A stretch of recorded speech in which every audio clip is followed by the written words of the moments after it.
Assalamualaikum warahmatullahi wabarakatuh. Perkenalkan nama saya Laraini Diwasari dengan NIM 2223001.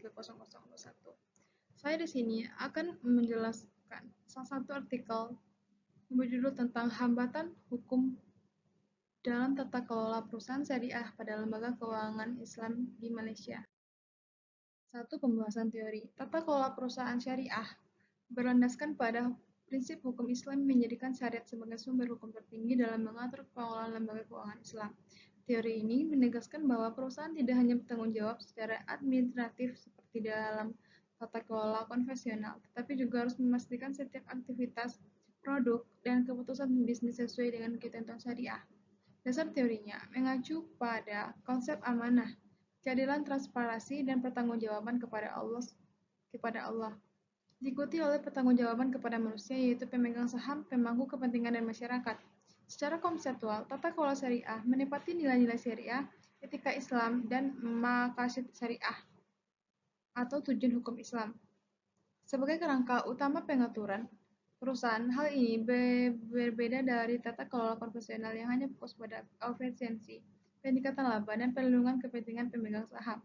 Sistem syariah, orientasi keuangan juga harus mempertimbangkan keadilan kontraktual, serta menghindari unsur riba atau gharar. Tata kelola syariah juga menekankan peran komite syariah sebagai perangkat struktural utama yang bertugas mengawasi pengeluaran fatwa, melakukan audit syariah, dan memastikan tidak adanya penyimpangan hukum. Komite syariah berfungsi sebagai pengawasan independen yang kedudukannya penting dalam memastikan kesesuaian antara operasional perusahaan dengan prinsip syariah. Dengan demikian, teori ini menyebutkan bahwa efektivitas tata kelola syariah sangat ditentukan oleh keselarasan antara struktur organisasi, regulasi negara, kepatuhan syariah, dan etika bisnis Islam. Dua, kasus yang dibahas. Kasus yang dibahas dalam artikel ini berkaitan dengan hambatan hukum yang muncul dalam penerapan tata kelola perusahaan syariah di lembaga keuangan Islam di Malaysia. Masalah utama yang muncul adalah adanya ketidaksinkronan antara prinsip syariah dengan regulasi konvensional, kurangnya aturan khusus mengenai audit syariah, pengelolaan risiko syariah, serta posisi kewenangan komite syariah yang masih kurang kuat secara hukum.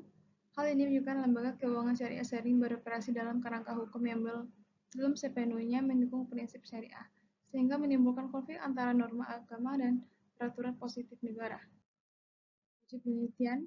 Wajib penelitian dalam artikel ini di lembaga keuangan Islam di Indonesia, khususnya dalam aspek penerapan tata kelola perusahaan syariah. Fokus objeknya diarahkan pada struktur hukum, peran komite syariah, sistem pengawasan, serta bagaimana regulasi pemerintah berpengaruh terhadap kesesuaian syariah dalam operasional lembaga keuangan tersebut. Teknik analisis datanya yaitu artikel ini menggunakan pendekatan analisis kualitatif berbasis studi literatur dan kajian regulasi. Penulis meninjau undang-undang, pedoman, dan pengawasan bank, fatwa syariah, serta standar tata kelola perusahaan yang diterapkan di Malaysia dengan membandingkan antara prinsip syariah dan regulasi konvensional. Penulis mengidentifikasikan celah hukum dan hambatan implementasi tata kelola syariah, lalu menawarkan solusi perbaikan struktural. Hasil penelitian menunjukkan bahwa penerapan tata kelola perusahaan syariah di Malaysia masih menghadapi hambatan hukum akibat belum adanya aturan operasional yang terperinci atau audit syariah, manajemen risiko syariah, dan posisi komite syariah dalam belum diperkuat secara hukum. Masih terjadi konflik antara praktik konvensional dan prinsip syariah. Perlunya standar kompensasi dan pertanggungjawaban hukum antara bagi anggota komite syariah.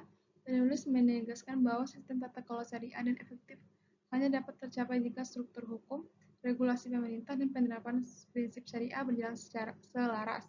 Bukan sekadar melarang riba, tapi juga menyeluruh dalam pengaturan manajemen, akuntabilitas, dan penguasaan lembaga keuangan Islam. Baiklah, terima kasih. Hanya itu yang dapat saya sampaikan. Saya sudahi. Assalamualaikum warahmatullahi wabarakatuh.